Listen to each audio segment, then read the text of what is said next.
onírúurú ogun ní dojú kọ̀ọ̀rọ̀ ọmọnìyàn. Ọ̀tọ̀ọ̀tọ̀ nìṣòro tó ní kálukú ń bò bá bí aṣọ rẹ̀ lábẹ́nú.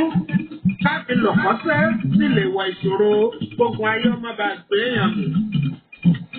Àmọ̀lẹ́ ọmọ ló ń gbèjà. Gbogbo tó bá dé lórí àgàzọ àtúgòkè. Jagunmólú gbàdé kó ṣe nípa ìtàn lórí ọ̀rọ̀ ìlera ìjà. Táì gbogbo ọ̀tọ̀ ṣòro lòwe Yorùbá wí. Ọ̀tọ̀ ni ká gbéra nílẹ̀ ká dìde ká tẹ́ pẹpẹ ọ̀rọ̀ fagbọ́n. Ibi ènìyàn ti ń lérí pé wọ́n pa á. Ìtẹ̀lẹ́ nìkan ti ṣe tá àti gbà ọ́. Oko ìṣòro kan ò jìnnà títí sí sọ́nà àbùdá rẹ̀ ò sí lébílé. Ẹni bá dé ní òkun mọ́ra títí ẹ̀ ọ́ fa. Ké gbàjarè níwájú ẹni tó lè gbà ọ́.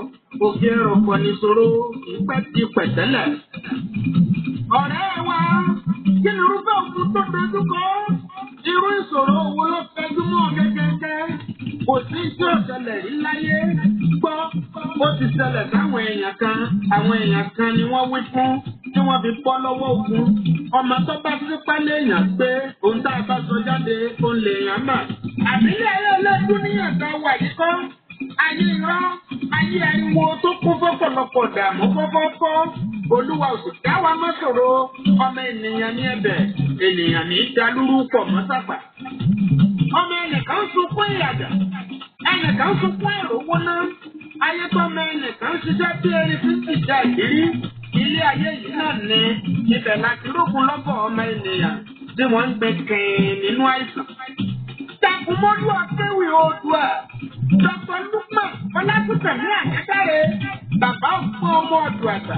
Lọ́jọ́ kó yé mi wípé káwọn ìṣòro wọ̀nyí ó tó ṣàkúká, àmì ara lè yàn kọ́ rí. Àìlákàtí àtà ìtètè fura ní jẹ́ fúngun àtìdààmú ọ̀tẹ̀ èèyàn rí. Àmì burúkú ni jàǹkẹ́ ẹ̀wọ̀ tí ń kọ́ni lọ́rùn láàrin ọ̀dẹ̀. Ìbẹ̀rẹ̀ ìfàsẹ́yìn ni kò dédé wáyé. Ọ̀pọ̀ àṣírí ní máa ń ti di àlá lílá tú. Ọ̀pọ̀ ènìyàn nílà wọn kì í kíyèsí ni. Àlá pọ̀lọ̀pọ̀lọpọ̀ àṣà tí kò wá ń dá títí tó kun ayé òfin títí àlá bẹ̀rẹ̀. Ìdí àbárè tí Dr. Lukman Àyádáre fi ṣàkójọpọ̀ odidi ìwé ìtumọ̀ àlá. Kí kálukú tó bá ti rà ó lè máa sàmì àlá tó bá lá. Lásán kọ́, okùn ayé ń bẹ ẹ̀dá òfura ni. Ibì kan ní sì kì í bẹ̀rẹ̀.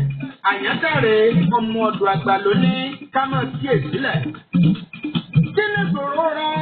Kí lókun ayé tó dojú kọ? Tó fẹ́ ṣayé yìí di yẹpẹrẹ. Ìtì ọ̀gẹ̀dẹ̀ ní kò tó ń hàn lọ́dà bẹ́. Bàbá ti dàgbà la Dr. Lukman Àyádáre. Ó padà gbà pé wé ń bẹ egbòogi pàrún jẹ́ fún wòsàn wìdìwìdì.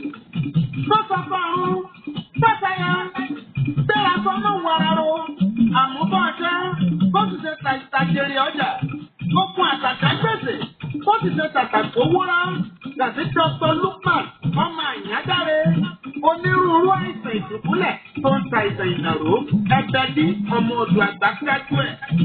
Síbikíbi tó o bá wà lórílẹ̀-èdè àgbáyé, rẹ́ni pé wọ́n bó tiẹ̀ lè wà. Ó ṣe kí wọ́n bá gbé wòsàn oògùn ránṣẹ́ bí HL ó pe bọ́bá jẹ mọ́ sí Dr. Lukman Ọlátúnkànmí ọkọ̀ bẹ̀rẹ̀ kọ́ wá bàbá ọ̀tọ́ ọba ojú àsìkò nínú àsìkò. Káàkiri àgbáyé lọ́wọ́ dá ìwòsàn ìbílẹ̀ wọn ti hàn lókè lálálá. Ìsẹ́yìn oru ọmọ ẹgbẹ́ bímọkọ, ọmọ jọmọ lọ, ènìyàn jẹ́ ènìyàn lọ. Nípa ìṣègùn ìbílẹ̀ tí ò ní nǹkan èèwọ̀ nínú pọ́ńbélé, Lukman Àyádáre Ọlátúnkànmí ọmọ ọ̀dọ̀ àgbà gáyàtà. Bí òdòrùn kò lè jọra wọn, ìwòsàn ìbílẹ̀ tó dájú ń bẹ lágbàlá Ọlátúnkànmí ọkùnrin ńlá. Lágbè ìgbérìkìtì ọkùnrin dẹ́ndẹ́n tí ìfowópamọ́ ṣe wòsàn. Dr. Sheikh Lukman Àyádáre ní ọkàn lónìí fún wòsàn ìbílẹ̀ lórí irúfẹ́ ìlera àti ìdààmú tó bá dé. Ẹni tó mojú ògún tó lè pa tìmírẹ̀nù onírọ́ àtàwọn alùjìbìtì ti pọ̀jù nírú àkókò yìí. Olúwa ò ní jẹ́ àsìnà. Ẹ̀ka ilé-iṣẹ́ ìgbìmọ̀ nílẹ̀ wọn ń bẹ lókòókòónà onírèké. Òsì kejì ibùdókọ̀ kejìlú dùgbẹ̀ nígboro Ìbàdàn. Ó sì tún lè kàn sí wọn lẹ́kùnlé. Agboolé alùbàdà nígboro sẹ́yìn orò ẹ̀fẹ́ dímọ̀kọ. Olúwa ò ní jẹ́ ká bọ́ sọ́wọ́ ọ̀kà èyí. Ǹjẹ́ ẹ ti gbọ́? Onílé-iṣẹ́ Dr. Lukman Àyádáre. Bàbá ọgbọ́n ti kúrò ní Bàrígà lọ́ọ̀kọ̀ òdù. Láti Kétu ni ẹ ti wọ mọ́tò tí ń lọ ságbègbè Gbogbo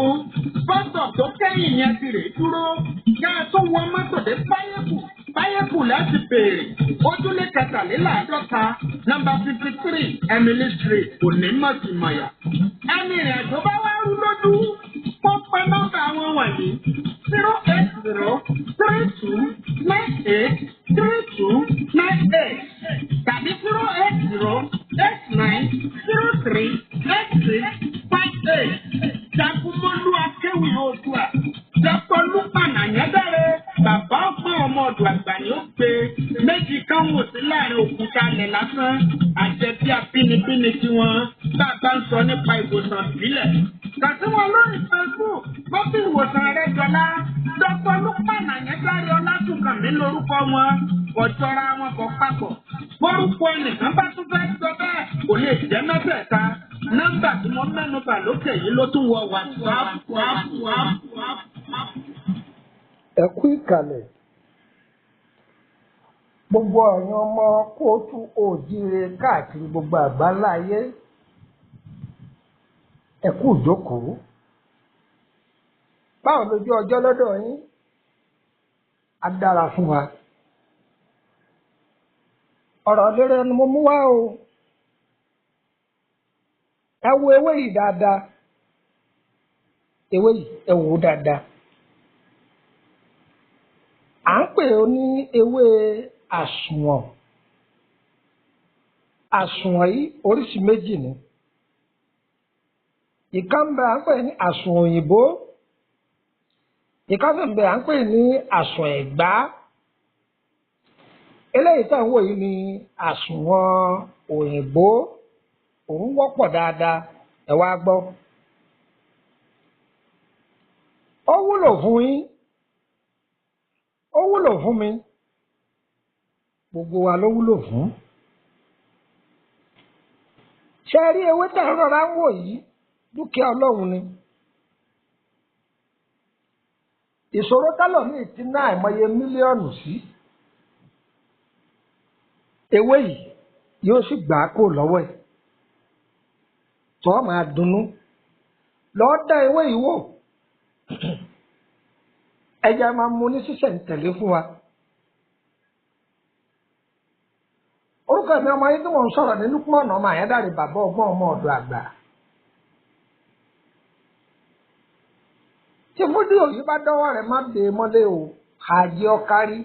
Gbogbo wa tó bá dọ́dọ̀ rẹ̀ tó bá ti lò ó torí bẹ́ẹ̀ àdúrà ni ó ṣe fún mi. Gbogbo mi ní nǹkan wọ́n gbà á o.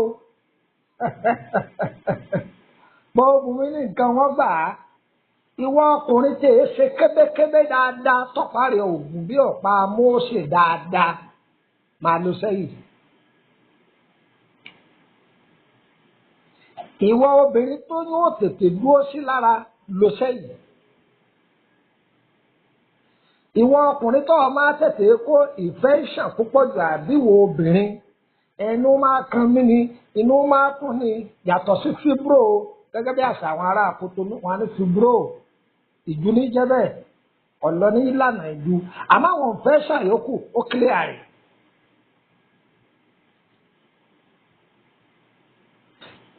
Èyíkéyìí jẹ̀díjẹ̀dí tí ìbá máa mú ọ lọ́ọ́ dán òdòdó yìí wò. Àtọ̀sí èyí yòówù tí ìbá mọ lọ́ọ́ dán ewé yìí wò. Báwo la ti ṣe? Òdòdó yìí o, òdòdó erí rẹ̀ yìí. Ọlọ́run ọba máa wò wá ṣe láàánú o. Ẹ̀sìn lẹ́lòmíì gbé parí ní wàá náwó múgùn káàkiri. Ìwọ̀n tọ́lọ́run sì tó fún wa lọ́fẹ̀ẹ́. Ọkàn ẹja bá a ṣe ra ewédú tá a fi lo ẹ̀bà tá a fi lo sẹ̀mó bẹ́ẹ̀ náà làwọn eléyìí náà jẹ́ ẹnìkan ọ̀pẹ ọ̀pọ̀ fọ̀ ń bẹ̀ ọ̀sọ́fọ̀ lára ẹ̀. Ọlọ́run ọba tí ó ti fi àṣẹ wíbẹ̀ jẹ́ bẹ́ẹ̀ sáré ewé kọ̀ọ̀kan tí ṣe wọn papọ̀. Lọ́ọ́ dán òdòdó yìí wò. Ẹ gbádùn mi. Lọ́ọ̀dọ̀ àwọn eléwé ọmọ. Ẹ̀yin ará Kútọ́nù bí oríṣiríṣi èdè ní bẹ́ẹ̀ Kútọ́nù o. Wọ́n lè má mọ̀ tọ́ ọba sọ tọ́ ọba lọ́ọ̀dọ̀ Ègún o. Lọ Abẹ́òkúta lọ́ọ̀tòkú. Lọ́ọ̀dà àtòkú. òkú kò ní wọ́n ra àsùn òyìnbó gbígbẹ wọ́n tà fún ọ. Lọ Ìbàdàn lọ́ọ̀dà àsùn òyìnbó gbígbẹ wọ́n tà fún ọ. Lọ Ìjẹ̀bú Òde lọ́ọ̀dà àsùn òyìnbó gbígbẹ wọ́n tà fún ọ.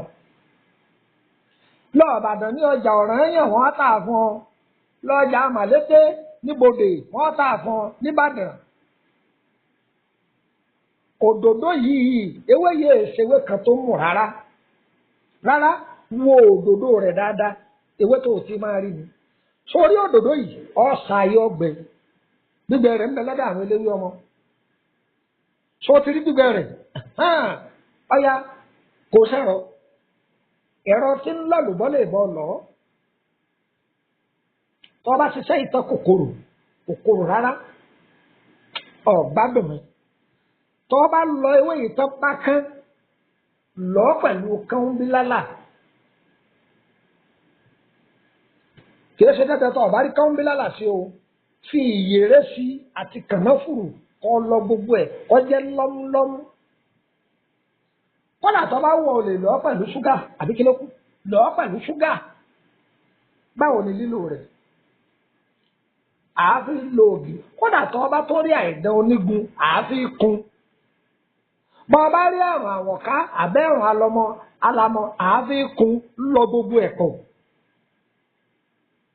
Tó bá tún á jẹ́ pé òdòdó yìí nìkan sá òun lọ ságbẹ òtítọ́.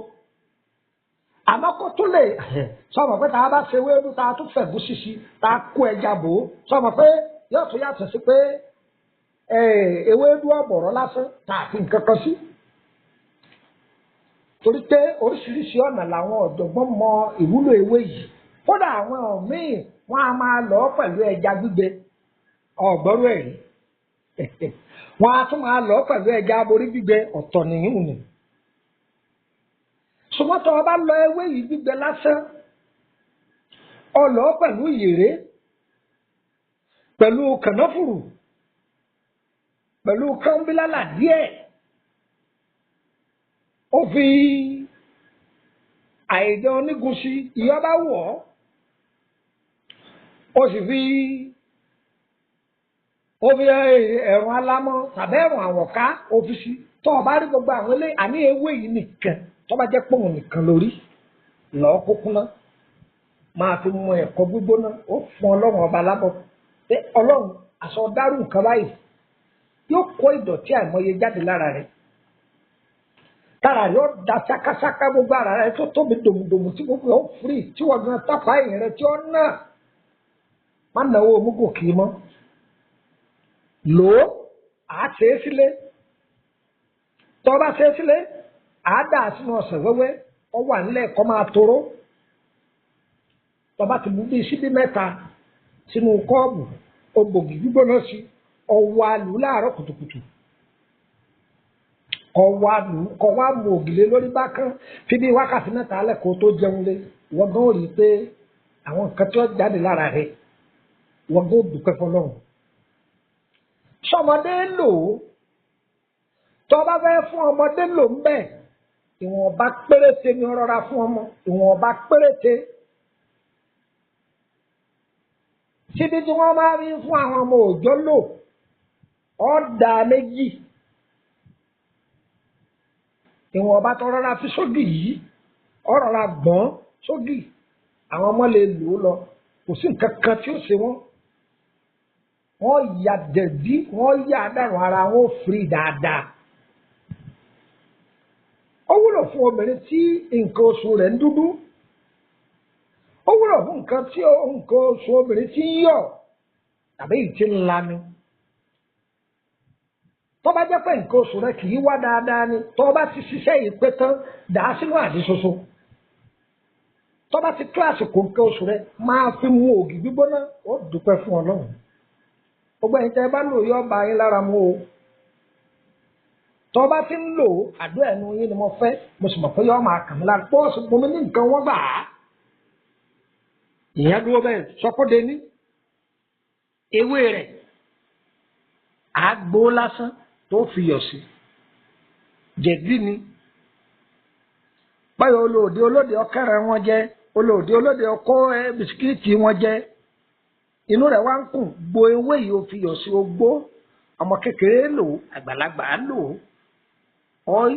ọ yàgbẹ́ wọ́ọ́rọ́wọ́ ọ̀pá ẹ̀yìn rí ọ̀nà ṣùgbọ́n àṣepé rẹ̀ jù òdòdó yìí òun ló dáa jù gbogbo yìí tẹ́ bá lò yọ jẹ fún yín o orúkọ mi ní Lukman ọmọ Àyádáre bàbá ọgbọ́n ọmọ ọ̀dọ̀ àgbà àìbá mọ̀ ẹ bá fẹ́ ìtọ́jú ara kódà iṣẹ́ tẹ̀ ń wò yìí o tí a bá ti ń ṣàfẹ́kù àti rọ́mọbí látọjọ́ tó ti pẹ́ o tó bá lò ó Ọlọ́run á gbàdúrà rẹ̀ àwọn bàbá tó ní wá àwọn ni wọ́n kọ́ alẹ́ kọ́ a sì gbọ́dọ̀ dé mọ́lé ayọ̀ǹda ẹ̀ ní àwọn ọ̀jọ̀gbọ́n wọ́n mọ̀ ń pa òdòdó yìí púpọ̀ ṣùgbọ́n àgúlẹ̀ fún yín ẹlòmíì ọmọ ọ̀dà ẹlòmíì ń padà gé e dànù ni ó wúlò ẹsẹ̀ sílé yéé sáré káàkiri mọ́ òun wọ́n fi gba mílíọ̀nù dànù lọ́wọ́ ẹlòmíì kojú nǹkan kékeré báyìí lọ òun tó sì lò ní tọ́lọ́wọ́n fi bú yà bùkátà rẹ̀ ọ̀yàgbẹ́dà ọ̀yàdọ̀tí inú dànù nǹkan oṣù rẹ̀ wà dáadáa èyí tíyàwó rẹ̀ ọ̀fọwọ́ kan tó máa jájú mọ́ ṣùgbọ́n òní lè sọ fún pé igi gẹdú rẹ̀ ni ọ̀gbẹ́nu sókè òní lè sọ fún òní lè sọ ìwọ bá máa sáfàgbọ́ tó korò eléyìí ò korò kọ́dà ò lè fi sígbà fún omi ràn án lọ́wọ́ ni ìwọ gan mọ̀ pé àlàáfíà tu ọ lára tí ó bá wa lára mu wọ́n tó wá fẹ́ ìtọ́jú àrùn lónìí rànran ẹ kàn sí wa ẹ sanwó aṣọ ìtọ́jẹ fún yín tàbí irun tá a kàkálà yìí ẹ bá ní ká bá yín ṣe á bá yín ṣe tẹ́ ẹ sì dúpẹ́ tó ti yẹ yín dáadáa báyìí nísìn àdúgbò tó fẹ́ mójútó lórí ọ̀rọ̀ àkọsẹ̀jáyé rẹ̀ àbí lórí iṣẹ́ rẹ̀ nǹkan kan lóríṣiríṣi ẹ kàn sí wa ló àyẹ̀wò gbà wọ́n á dára fún wa kò ní dàálẹ̀ mọ́ wa lọ́wọ́ agbára Èdùmàrè ire o nọ́mbà wo lè fi bá wa sọ̀rọ̀ tàbí tẹ́lẹ̀ fi darapọ̀ mọ́ wa lórí WhatsApp group +234 80 3298 3298 +234 80 3298 3298 ẹ̀jẹ̀ tó wà lẹ́ẹ̀kan sí +234 81 33 155 111 ẹ̀jẹ̀ fún nọ́mbà àkútọ́nu +229 67 53 89 15 ẹ̀jẹ̀ tó +229 67 53 89 15 ẹ̀dà kan sí +229 52 988 116 +229 52 988 116 yá yẹ gbogbo wa kò ní yẹ ẹlẹ fún wa o ire o. láti ń bọ nínú ìwé gbòkèrè nítọ́ Olúwa ló fi wọ́n kẹwàá oúnjẹ bíi idán títí wọnú egungun àtèso àtèpo ogi tí ń bẹ láàrin oko táwọn èèyàn kà sí ìrọ́kọ́ omi tí ń bẹ lára rẹ̀ ń jẹ́ fún wòsàn pàtàkì gbogbo ìgbà lẹ́nìrẹ́wọ́ onírúurú àwọn àìsàn tó forí mú kò sínú omi pẹ̀lú ẹ̀jẹ̀ ara wa tewétegbò ní dáwọn lẹ́kùn táìsàn kẹ́kẹ́ ò sì ní gbérí mọ́ irúfẹ́ ewé kan ìwòsàn rẹpẹtẹ egbògi ìbílẹ̀ wa rèé látayébáyé ló ti wà bẹ́ẹ̀ gbà yí kọ́ dán wò tewétegbò ìbílẹ̀ wa là ń wí tewétegbò ní ọ̀tàrí alákọ̀rí jáde nínú ara lára rẹ̀ abákún fókun àtọ̀pọ̀ àlàáfíà ọ̀rẹ́ wa mọ̀jẹ̀ ń gbọ́ pọ̀ mọ̀ wúlò rẹ̀ oògùn ìbílẹ̀ wa ni mò ń wí wọ́n kápá gbogbo òdòdó inú ara tewétegbò dé ìwòsàn tó dájú olùṣègùn àjàṣẹ́gun fún gbogbo àìsàn ara fẹ̀